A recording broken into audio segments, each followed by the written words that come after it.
Kita ke pertanyaan selanjutnya dari hamba Allah di Rantau Prapat. Mohon maaf Ustaz, bolehkah dalam Islam memperbesar alat vital Ustaz? Bagaimana? Bagaimana hukumnya memperbesar alat vital itu? Tentu bagi pria ya, Iya. bagi pria. Eh, dari mana saya mulainya? Jadi dalam sebuah fatwa ya dari islamco.co ya, yang diasuh oleh Syekh Shalih Al-Munajjid, pernah ditanyakan pertanyaan seperti ini. Bolehkah seorang pria memperbesar alat vitalnya? Maka dari pernyataan-pernyataan tersebut, dari isi yang ada di artikel tadi, kemudian saya mengambil kesimpulan bahwa seorang pria boleh memperbesar alat vitalnya dengan 4 syarat. Apabila keempat syarat ini tidak terpenuhi, maka tidak boleh memperbesar alat vitalnya. Syarat yang pertama apa? Syarat yang pertama bahwa alat vitalnya tersebut memang lebih kecil dari ukuran normal.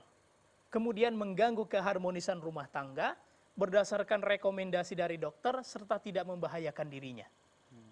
Apabila terpenuhi keempat perkara ini, maka boleh bagi seseorang untuk memperbesar alat vitalnya.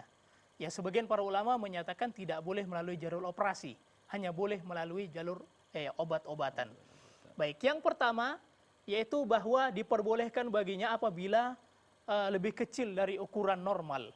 Ya, lebih kecil ya. Kalau misalnya ukuran standar atau ukuran normal yang demikian ternyata punya dia lebih kecil, ya ukurannya seperti mikro misalnya, maka ini diperbolehkan. Kemudian yang kedua syarat yang harus terpenuhi juga, yaitu mengganggu keharmonisan rumah tangga.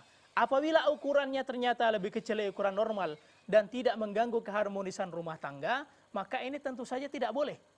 Ya, karena ternyata tidak mengganggu keharmonisan rumah tangga meskipun ukurannya kurang dari ukuran normal. Nah, kemudian mengganggu keharmonisan rumah tangga, persyaratan ini berarti menunjukkan lelaki yang masih lajang tidak boleh memperbesar. Karena tidak tahu apakah dengan ukuran tersebut mengganggu atau tidak keharmonisan rumah tangganya. Ya, berarti harus menikah terlebih dahulu. Kemudian yang ketiga harus berdasarkan petunjuk dari dokter.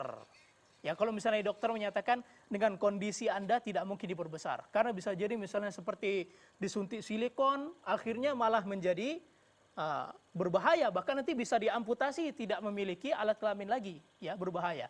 Atau bisa jadi mungkin bisa mengakibatkan impoten, permanen misalnya, atau mengganggu kesuburan, dan lain-lain. Maka harus berdasarkan rekomendasi dari dokter dan tidak membahayakan dirinya. Ya, kalau membahayakan seperti yang disebutkan tadi, ini tentu tidak diperbolehkan.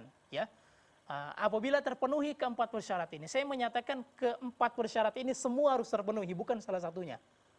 Harus terpenuhi keempat perkara ini, maka diperbolehkan. Apabila misalnya mengganggu keharmonisan rumah tangga, ukurannya lebih kecil dari ukuran normal, dan kemudian dokter menyatakan tidak karena membahayakan, maka tidak boleh dilakukan.